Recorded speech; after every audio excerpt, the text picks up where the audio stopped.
উমরে ফারুক সালাত শুরু করলেন, ফজরের সালাত, আল্লাহু আকবার। In the mean time Abu Lulu এই খঞ্জর নিয়ে উমরে ফারুকের বুকের মধ্যে 3টা স্টেবিং করলেন। একটা মারলেন নাভির নিচে, মারার সাথে সাথে পাকস্থলী কেটে গেল।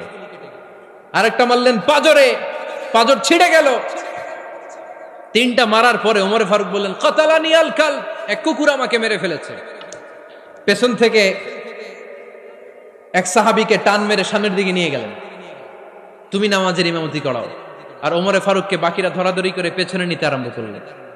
আর এই আত্মাই আক্রমণ যে করেছে, সে কাতারের মাঝখান দিয়ে যেতে আরম্ভ করলো আর 2 দিকে ছুরি মারতে আরম্ভ করলো। 13 জন সাহাবীর গায়ে ছুরি মেরেছে, 7 জন সাহাবা স্পট ডেথ, জায়গায় মৃত্যু। এই ভয়ঙ্কর অবস্থা দেখে এক সাহাবী বুরনুস, এক ধরনের জুব্বা আছে মাথাওয়ালা, অনেকে জ্যাকেট পরছেন না এরকম মাথাওয়ালা, লম্বা জুব্বা আছে আর ওরা শীতে পড়ে মাথাওয়ালা, এই মাথাওয়ালা জুব্বা বের করে এক সাহাবী জালের মতো তার দিকে উড়ায় মারল।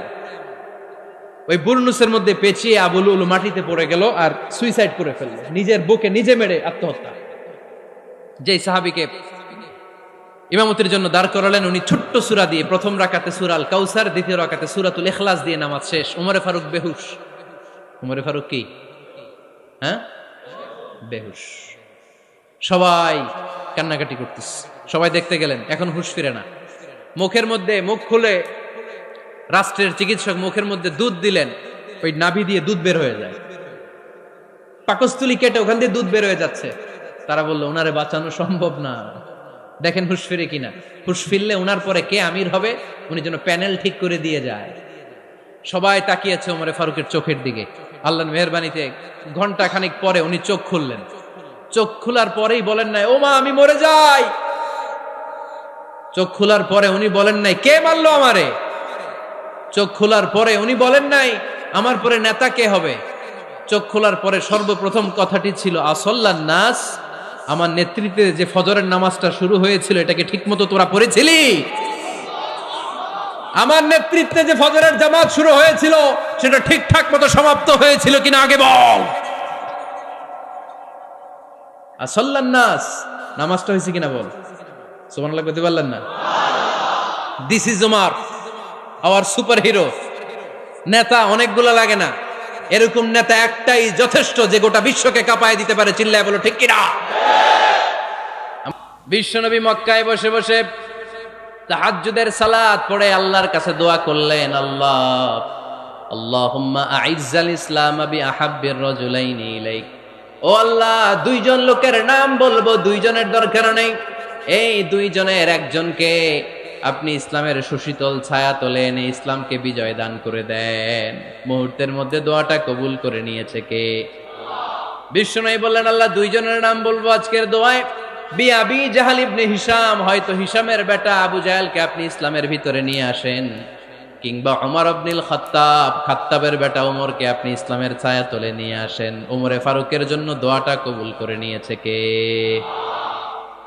মক্কার যে অবস্থা, আল্লাহর হাবিব সাল্লাল্লাহু আলাইহি ওয়াসাল্লাম বুঝলেন মক্কার এই 2 জনের একজন যদি আমার সাথে না থাকে তাহলে মক্কায় দাওয়াতি কাজ চালিয়ে যাওয়া যাবে। আল্লাহরে বললেন, আল্লাহ বেশি চাই না, এই 2 জনের একজন, হয় আবু জাহেল নয় ওমর, হয় আবু জাহেল নয় ওমর। বিশ্বনবী যখন দোয়া করলেন, এই দোয়ার একটা ইমানি ধাক্কা, নুরানি ধাক্কা সাইয়েদনা ওমরে ফারুকের হৃদয়কে স্পর্শ করে ফেলল। দোয়া ইজ লাইক এ মিসাইল। এই যে আমরা দোয়া করি, এটা মিসাইলের মতো। যুদ্ধে মিসাইল হামলা করে না? মিসাইল হামলা করার পরে এই মিসাইল লক্ষ্য বস্তুতে যে ভেদ করে, ঠিক কিনা? তেমনি দোয়ার মতো যদি আপনি দোয়া করতে পারেন, আপনি যেই জন্য দোয়া করেছেন ঠিক ওই জায়গায় যে আপনার দোয়া স্পর্শ করে। সুবহানাল্লাহ পড়বেন না? বিশ্বনবীর দোয়ার মাধ্যমে প্রথমে সাইয়েদনা ওমর ফারুকের হৃদয়ে এক ধাক্কা লাগলো। 2 নম্বরে রব্বুল আলামিন সূরাতুল হাক্কা দিয়ে ওমর ফারুকের হৃদয়ের মধ্যে দিলেন এক ধাক্কা। পড়েন আল্লাহু আকবার। কোরআনের ভেতরে সূরাতুল হাক্কা নামে একটা সূরা আছে না নাই? আল হাক্কাতু মাল হাক্কা ওয়া মা আদরাকা মাল হাক্কা। পড়েন আল্লাহু আকবার। বিশ্বনবী যখন দোয়া করলেন, ওই দোয়া যখন সৈয়দনা ওমরে ফারুকের হৃদয়ে স্পর্শ করলো, সৈয়দনা ওমরে ফারুক সব সময় বিশ্বনবীরে ফলো করতে আরম্ভ করলেন। বিশ্বনবী ডানে গেলে লুকিয়ে লুকিয়ে ওমর ফারুক ডানে যায়, বিশ্বনবী বায়ে গেলে লুকিয়ে লুকিয়ে ওমরে ফারুক বায়ে যায়। বিশ্বনবী একবার মসজিদুল হারামে যে নামাজ পড়তে শুরু করলেন, ওমরে ফারুক তখন বিশ্বনবীর পিছু পিছু ছদ্মবেশে পেছন থেকে যে বিশ্বনবী কিভাবে নামাজ পড়ে দেখতে শুরু করলেন। বিশ্বনবী ইন দা মিন টাইম এশার নামাজে আল হাক্কাতুমাল হাক্কা তেলাওয়াত শুরু করে দিলেন। আল হাক্কাতুমাল হাক্কা তেলাওয়াত শুরু করে দিলেন। তেলাওয়াত করতে করতে বিশ্বনবী যখন তেলাওয়াত করতেছে, ওমরে ফারুক এরকম দুলতেছে আর মজা পাচ্ছে। ওমিয়া বিশ্বনবীর কণ্ঠ বুঝি আমার মতো কণ্ঠ, আপনার মতো কণ্ঠ, আহমদ বিন ইউসুফের কণ্ঠ, আব্দুল বাসিতের কণ্ঠ না। বিশ্বনবীর গলায় যে কি সুরের ঝংকার আল্লাহ দিয়েছেন, কি সুরের লহরি আল্লাহ দিয়েছেন, একবার যে শুনতো পাগল হয়ে যেত। আল্লাহু আকবার। বিশ্বনবী সূরা হাক্কা মন্ত্রমুগ্ধ তেলাওয়াতে, মন্ত্রমুগ্ধ সুর দিয়ে, মন্ত্রমুগ্ধ কণ্ঠ দিয়ে তেলাওয়াত করতে লাগলেন। এশার সালাতে ওমরে ফারুক দুলতে লাগলেন। ওমরে ফারুক যত শুনেন অবাক হয়ে যায়, যত শুনেন অবাক হয়ে যায়, যতই শুনে অবাক। কিরে? কারণ তিনি আরবি ভাষা বুঝতেন। এত সুন্দর শব্দের গাঁথুনি, এত প্রাঞ্জল বর্ণনা, এত সুন্দর অন্তমিল, এটা কবিতা না হয়ে পারে না। উনি মনে মনে ভাবলেন এটা মনে হয় কবিতা। It might be poem, it could be poem. Muhammad মনে হয় কবি হয়ে গেছে, তার কাব্য প্রতিভা দিয়ে সে এটা বানিয়েছে। তা না হলে এত সুন্দর কথা, এটা কবিতা না হয়ে পারে। ইন দ্য মিন টাইম বিশ্বনবী কিন্তু দেখতেছে না যে পেছনে ওমর। বিশ্বনবী তেলাওয়াত করছিলেন। ইন দ্য মিন টাইম বিশ্বনবী পড়ছিলেন ওমা হুয়া বিকাউলি শাইরিন কলিলাম মা তুমিনুন। এই আয়াতের অর্থ হলো এটা কোনো কবির কথা নয়, খুব অল্প সংখ্যক লোকই তোমরা ঈমান আনো। সুবহানাল্লাহ পড়ে। এটাকে বলে কোইন্সিডেন্ট। কোইন্সিডেন্ট হুট করে অনেক সময় মিলে যায়, যায় কি যায় না? আপনি একজনের কথা ভাবতেছেন ভাবতেছেন, বাজারে গেলেন, বাজারে যেই দেখেন ওই লোকটা দাঁড়ায় আছে, এরকম হয় কি হয় না? কোইন্সিডেন্ট। ওমরে ফারুক মনে মনে যেটা ভাবতেছে ওই কথা দিয়ে বিশ্বনবী তেলাওয়াত করতেছে। আল্লাহু আকবার। বিশ্বনবী যে আয়াত তেলাওয়াত করছিলেন, আয়াতের অর্থ হলো এটা কোনো কবির বানানো কবিতা না, খুব অল্প সংখ্যক লোকই তোমরা ঈমান আনো। ওমরে ফারুক আটকে উঠলেন, থমকে দাঁড়ালেন। ঘটনা কি? আমি মনে মনে ভাবলাম, কি রে এত সুন্দর কথা, এটা তো মানুষের কথা হতে পারে না, এটা নিশ্চয়ই কবিতা, কবির কথা। কিন্তু মুহাম্মদ এখন আবার পড়তেছে ওমা হুয়া বিকাউলি শাইর, এটা কোনো শায়েরের, কবির কথা নয়। কলিলাম মা তুমিনুন, অল্পই তোমরা ঈমান আনো। তার মানে আমার মনে যা চলে মুহাম্মদ এটা টের পায়। মুহাম্মদ গণক। নাউজুবিল্লাহ পড়বেন না? মুহাম্মদ অনেক বড় মাপের একজন গণক। মানুষের হৃদয়ে কি চলে, মনে মনে কি ভাবে, মুহাম্মদ না দেখেও বলে দিতে পারে। ইন দা মিন টাইম বিশ্বনবী পরের আয়াতে পড়লেন ওয়ালা বিকাউলি কাহিনিন কলিলাম মা তাযাক্কারুন। এই আয়াতের অর্থ হলো এটা কোনো গণকের বানানো গণনা নয়, খুব অল্প সংখ্যক লোকই তোমরা উপদেশ হিসেবে এটাকে মানো। সুবহানাল্লাহ পড়েন। এবার আর ওমরে ফারুকের সহ্য হয় না, কি আজীব তামাশা। প্রথমে মনে করলাম কবিতা, মোহাম্মদ কয় কবি না, সে কবি না, এটা কবিতা না। তারপর ভাবলাম সে গণক, সে আয়াত পরে পরে বলে দিল এটা গণনা নয়, তাহলে এটা কি? এটা কি কবিতাও না, গণনাও না, তাহলে এটা কি? বিশ্বনবী তখন বললেন তানজিলুম মির রাব্বিল আলামিন। সুবহানাল্লাহ পড়েন। পরের আয়াত ছিল তানজিলুম মির রাব্বিল আলামিন। এটা দুনিয়ার কোনো কবির বানানো কবিতা না, এটা কোনো গণকের গণনা না, এটা কোনো সাহিত্যিকের বানানো সাহিত্য নয়, এটা মহাবিশ্বের পরিচালক রব্বুল আলামিনের কাছ থেকে পাঠানো কিতাব কোরআন। সূরা হাক্কার ধাক্কায় ওমরে ফারুক কাইত। প্রথমে ধাক্কাটা লাগলো যে দোয়া। বিশ্বনবী তাহাজ্জুদে কেঁদে দোয়া করলেন, আল্লাহ হয় আবু জাহেল রে দিবা, নাইলে ওমর রে দিবা। ওই দোয়া ওমরে ফারুকের হৃদয়ে ছোঁয়া লেগেছে। এরপরে হাক্কা, সূরাতুল হাক্কা দিয়ে দিলে এক ধাক্কা। এই ধাক্কা খেয়ে উথাল পাথাল হৃদয়ের মধ্যে, হায় রে এ কি বাণী, এ কেমন কথা, কে মুহাম্মদ? তারপরও শয়তানের ওয়াসওয়াসা আছে না নাই?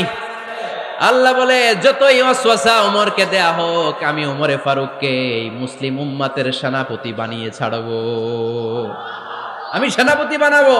এবার 3 নাম্বার ডোজ। ডাক্তারের কাছে গেলে প্রথমে দেখবেন সিম্পল ডোজ দেয়, নরমাল ওষুধ, এটাতে কাজ না হইলে ডোজ বাড়ায়, একেবারে কাজ না হইলে অ্যান্টিবায়োটিক মারে, আছে না নাই? আল্লাহ প্রথমে দোয়ার ছোঁয়া লাগালেন, তারপর সূরা হাক্কা দিয়ে ধাক্কা মারলেন, এরপরে রব্বুল আলামিন বলেন এবার ৩ নাম্বার ডোজ সূরা তহা দিয়ে আমি তোমার হৃদয়টারে উজালা বানায় দেব রে ওমর। শয়তান ওদিক দিয়ে ওয়াসওয়াসা, খেলা দুই দিক থেকে চলতেছে। আল্লাহ তাআলা হেদায়েতের রাস্তায় টানছে, শয়তান জাহান্নামের দিকে টানছে। ঘোষণা দেয়া হলো মক্কায়, মুহাম্মদের মাথা কেটে এনে দিলে এত এত স্বর্ণ মুদ্রা দেয়া হবে। ওমরে ফারুক রাজি হয়ে গেলেন, নাঙ্গা তলোয়ার নিয়ে বিশ্বনবীর মাথা কাটার জন্য ছুটলেন। নাউজুবিল্লাহ পড়বেন না? বনু জাহরা গোত্রের এক লোক বলে, আইনা ইয়া ওমর, কই যাও? মুহাম্মদের মাথা কাটতে যাই। আরে মুহাম্মদের মাথা কাটতে যাও? তোমার বোন ফাতিমা বিনতে খাত্তাব আর তোমার বোন জামাই সাঈদ কদ সাবা, এরা তো ধর্ম ত্যাগ করে ফেলছে, এটা তো আমাদের ধর্ম ত্যাগ করে মুহাম্মদের ফলোয়ার হয়ে গেছে। আগে ওমর ঘর সামলাও, পরে মুহাম্মদের মাথা কাটতে যেও। ওমরে ফারুক অবাক হয়ে গেলেন, তলোয়ার নিয়ে বিশ্বনবীর দিকে না যে নিজের বাড়ির দিকে চলে গেলেন। বিশ্বনবীর আপন বোন ফাতিমা বিনতে খাত্তাব, বোন জামাই সাঈদ আর খাব্বাব রাদিয়াল্লাহু তাআলা আনহু তিনজন মিলে সূরা তহা তেলাওয়াত করছিলেন। পড়েন সুবহানাল্লাহ। মক্কায় লুকিয়ে লুকিয়ে দাওয়াত হতো। খাব্বাব রাদিয়াল্লাহু তাআলা আনহু একটা চামড়ার ফলকের মধ্যে সূরা তহার কয়েকটা আয়াত এনে ওমরে ফারুকের বোন আর বোন জামাইকে শিক্ষা দিচ্ছে, ট্রেনিং দিচ্ছে। সুবহানাল্লাহ পড়েন। লুকিয়ে লুকিয়ে ওমরে ফারুক যখন ঘরে চলে আসলেন, এরা তটস্থ হয়ে গেল। সাইয়েদনা খাব্বাব বিছানার তলায় লুকিয়ে গেলেন। ওমরে ফারুক বললেন, দরজা খোলো। ফাতেমা বিনতে খাত্তাব দরজা খোলার পরে নির্মম ভাবে সাইয়েদনা ওমর রাদিয়াল্লাহু তাআলা আনহু বোনের গায়ে আঘাত শুরু করে দিল। বোন জামাইকে আহত করতে শুরু করলো আর বলতে শুরু করলো, তোরা পাগল হলি কেন? কি আছে ওই মুহাম্মাদের মধ্যে? কি জাদু নিয়ে সে এসেছে? সে যাই বলে লোকজন পাগল হয়ে যায়, সবাই তার উপর কালিমা পড়ে ঈমান এনে ফেলে। কি এমন জিনিস তোদের কাছে আছে যেটা দেখে মুহাম্মদকে তোরা ভালোবাসলি? কি আছে? কি পড়তেছিলি আমারে দেখা। ফাতেমা বলে, ইন্নাকা রিজসুন লা ইয়ামাসসুহু ইল্লাল মুতাহহারুন। ও আমার ভাই ওমর, তুমি নাপাক। তুমি কি? লা ইয়ামাসসুহু ইল্লাল মুতাহহারুন, পবিত্রতা অর্জন না করে এই কোরআন ধরা যায় না। সুবহানাল্লাহ পড়েন। উমরে ফারুক গোসল করে আসলেন, কারণ ধাক্কা তো আগে কয়েকটা খাইছে। কথা বুঝেন নাই বোধহয়? প্রথমে দোয়ার ধাক্কা, পরে কোন সূরা দিয়ে ধাক্কা? হাক্কা দিয়ে ধাক্কা। ৩ নম্বরে এখন আর একটা ধাক্কা খাবে। গোসল করে আসলেন। ফাতেমা বিনতে খাত্তাব বললেন, গোসল যখন করে এসেছেন, এই নেন। উমরে ফারুক এবার চামড়ার কাপড়ের মধ্যে সূরা তহার প্রথম আয়াতের দিকে নজর করলেন। নজর করেই কোরআনের প্রেমে পড়ে গেলেন। পড়েন সুবহানাল্লাহ।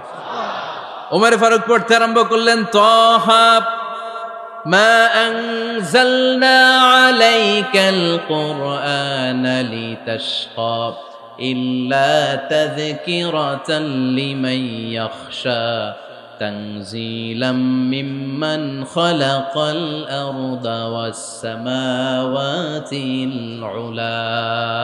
সুবহানাল্লাহ পড়েন। উনি পড়তে আরম্ভ করলেন, তহা মা আনজালনা আলাইকাল কুরআনা লিতাশকা, এই কোরআনকে আমি তোমাদের হতভাগ্য জাতি হিসেবে দুনিয়ায় থাকার জন্য পাঠাই নাই। এটা রব্বুল আলামিনের পক্ষ থেকে এসেছে। যারা রবকে ভয় করে তাদের জন্য আছে উপদেশ। যিনি আকাশ বানিয়েছেন, জমিন বানিয়েছেন, ওই আল্লাহ তাআলা নিজেই এই কোরআন পাঠিয়েছে। আওয়াজ করে পড়তে হবে, আল্লাহু আকবার। উনি খুব ভালো আরবি জানতেন। সূরা তহা পড়ার পরে আর ধৈর্য ধারণ করতে পারে না। ওমরে ফারুক ছোট্ট বাচ্চার মতো কান্না শুরু করে দিলেন। আল্লাহু আকবার। সূরা তহাটা হাতে নিয়ে, তলোয়ারটা হাতে নিয়ে বিশ্বনবীর দিকে ছুটতে আরম্ভ করলেন। আইনা মুহাম্মদ, কোথায় মুহাম্মদ? তোমরা আমাকে মুহাম্মাদের কাছে নিয়ে চলো। বিশ্বনবী তখন সাফা পাহাড়ের পাদদেশে দারুল আরকাম ইবনে আলকামের ঘরে লুকিয়ে লুকিয়ে কোরআনের দাওয়াত দিতেন। ওমরে ফারুককে পাগলের মতো ছুটে আসতে দেখে বিশ্বনবীর চাচা হামজা ইবনে আব্দুল মুত্তালিব বলল, নবী আপনি পালান। ওই যে খাত্তাবের বেটা ওমর আপনাকে অপমান করার জন্য, আক্রমণ করার জন্য তেরে এসেছে।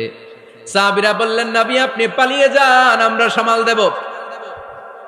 বিশ্বনবী বললেন, না আমি পালাবো না, বরং তোমরা সরে যাও।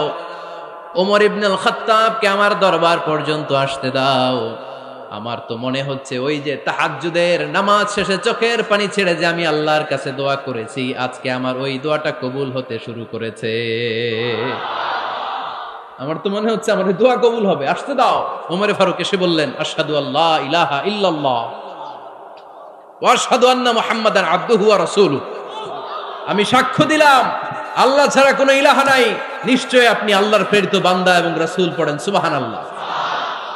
ওমরে ফারুক যখন কালিমা শাহাদা পড়ে মুসলমান হয়ে বিশ্বনবীর হাতে হাত রাখলেন, মুসলিম সাহাবীদের মধ্যে খুশি আর আনন্দের বন্যা বয়ে গেল।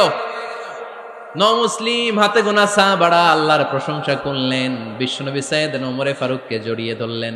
ওমরে ফারুক এবার বিশ্বনবীরে বললেন, নবী গো, আলাসনা আলাল হক, আমরা কি সত্যের উপরে আছি নাকি আমরা ভুলের উপরে আছি? বিশ্বনবী বললেন, বালা নাহনু আলাল হক, আমরাই সত্যের উপরে আছি। সুবহানাল্লাহ পড়েন। আলাসনা আলাল হক, নবী আমরা কি সত্যের উপরে নাই? হ্যাঁ অবশ্যই ওমর, তুমি সত্যের উপরে আছো। ওমরে ফারুক বললেন, তাহলে ফাফিমাল ইখতিফা, তাহলে লুকায় লুকায় আর দাওয়াত দেব কেন? আমি তো কালিমা পড়ে ফেলছি, আসেন আমার সাথে বের হই। ফাফিমাল ইখতিফা, আর লুকায় লুকায় কেন? আসেন আমরা বাইরে বের হই। বিশ্বনবী বললেন, ওমর এটা মাক্কি জীবন, এখানে আমরা একটু গোপনে গোপনে দাওয়াত দিতে চাই। ওমরে ফারুক বলে, না, আমার দায়িত্ব, আমি একটা মিছিল দিতে চাই নবী। আল্লাহর নামের তাকবীর দিতে দিতে দারুল আরকাম থেকে শুরু করে মসজিদুল হারাম পর্যন্ত একটা মিছিল দিয়ে আমি মক্কা কাঁপাইয়া দেব। অনুমতি দেন। বিশ্বনবী দিতে চায় না। ওমর ফারুক অনেক বোঝানোর পরে স্বল্প পরিসরের একটা অনুমোদন পাওয়া গেল বিশ্বনবী সাল্লাল্লাহু আলাইহি ওয়াসাল্লামের কাছ থেকে। কিন্তু মিছিল যে দিবে, মিছিলের জন্য লোকের দরকার আছে না নাই? এখানে লোক নাই, আমি একাই মিছিল দিতেছি। এটা জমবে, মিছিল জমবে। খুঁজে উনি 11 জন মুসলিম সাহাবা পেলেন। কয়জন? ওমরে ফারুক বললেন, 11 জনই সই। এই 11 জন নিয়েই আমি আল্লাহর নামের তাকবীর দিব। 2 লাইন করলেন। কয় লাইন? 2 লাইন। পেছনে 6 জন, আর এই লাইনের নেতা বানালেন বিশ্বনবীর চাচা হামজাকে রাদিয়াল্লাহু তাআলা আনহু। আর সামনে 5 জন, তার আগে দাঁড়ালেন উনি নিজেই। তাহলে 6 6 12। বললেন এই 2 লাইনই আমরা তাকবীর দিতে দিতে, বেশি না, এই দারুল আরকামের ঘর থেকে, আপনারা জানেন যে সাফা মারোয়া এখন যে সাই হয়, এই সাফার পাদদেশে ছিল দারুল আরকামের ঘর। উনি বললেন এখান থেকে ওই যে কাবার গিলাফ দেখা যায়, কাবার গিলাফ পর্যন্ত আমরা এই তাকবীর নিয়ে ওখানে যাব। সুবহানাল্লাহ পড়বেন না? ওখানে উনি দাঁড়িয়ে ছোট্ট একটা ভাষণ দিয়েছিলেন।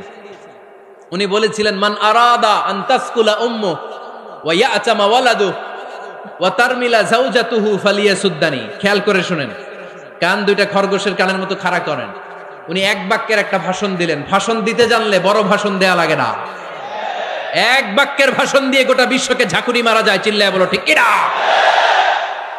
ওমরে ফারুক এক বাক্যের একটা ছোট্ট ভাষণ দিলেন। মান আরাদা আন তাসকুলা উম্মু, কে আছো মায়ের এই মক্কায়, কে আছো মায়ের বুক খালি করতে চাও? ইয়াতামা ওয়ালাদু, কে আছো বাচ্চাগুলারে, নিজের সন্তানগুলোরে ইয়াতিম বানাতে চাও? কে আছো তারমিলা যাওজাতুহু, নিজের স্ত্রীকে বিধবা বানাতে চাও? ফালিয়া সুদ্দানি, বুকের পাটা থাকলে আমি ওমর রে থামাও। ফালিয়া সুদ্দানি, দেখি মক্কায় কার এত বড় বুকের পাটা। কে আছো মায়ের বুক খালি করতে চাও, সন্তান রে এতিম বানাতে চাও, স্ত্রীকে বিধবা বানাতে চাও? ফালিয়া সুদ্দানি, পারলে আমারে ঠেকাও। এই বলে উনি আল্লাহু আকবার, আল্লাহু আকবার, আল্লাহু আকবার বলে স্লোগান শুরু করে দিলেন। এক এক স্লোগানে মক্কার মরুজমিন থারথার করে কাঁপতে আরম্ভ করলো। এই মিছিল মক্কার কেউ দেয় নাই। মিছিলের আওয়াজ শুনে আবু জাহেল বাইরিস, উতবা বাইরিস, শাইবা, ওয়ালিদ ইবনে মুগিরা সব বের হয়েছে। কিরে, আমার এলাকায় এত বড় স্লোগান, কার এত সাহস? বের হয়ে দেখে মিছিলের সামনে ওমর। ওমর রে দেখে দিছে একদম। কারণ ওমরে ফারুককে থামানোর মতো বাপের বেটা মক্কায় দ্বিতীয়টা কেউ ছিল না। আওয়াজ করে বলেন ঠিক কিনা? ওমরে ফারুক আল্লাহু আকবার, আল্লাহু আকবার বলে স্লোগান দিতে দিতে মসজিদুল হারামের ভেতরে ঢুকে গেল। কাবার গিলাফ ধরার পরে সেদিন মিছিল থেমেছে। ওই আল্লাহর নামের স্লোগান সেদিন কেউ থামাতে পারে নাই, কিয়ামত পর্যন্ত কেউ থামাতে পারবে না। চিল্লায় বলো ঠিক কিনা? ওই রকম একটা ওমরের দরকার, আমাদের বেশি চাই না। জোরে বলেন ঠিক কিনা? দাও খোদা দাও আমায় আবার ওমর দারাজ দিল, দাও খোদা দাও আমায় আবার ওমর দারাজ দিল দাও আলীর মতো বীর সেনানি আলীর মতো বীর সেনানি জাগাতে নিখিল দাও খোদা দাও আমায় আবার ওমর দারাজ দিল সুবহানাল্লাহ পড়েন।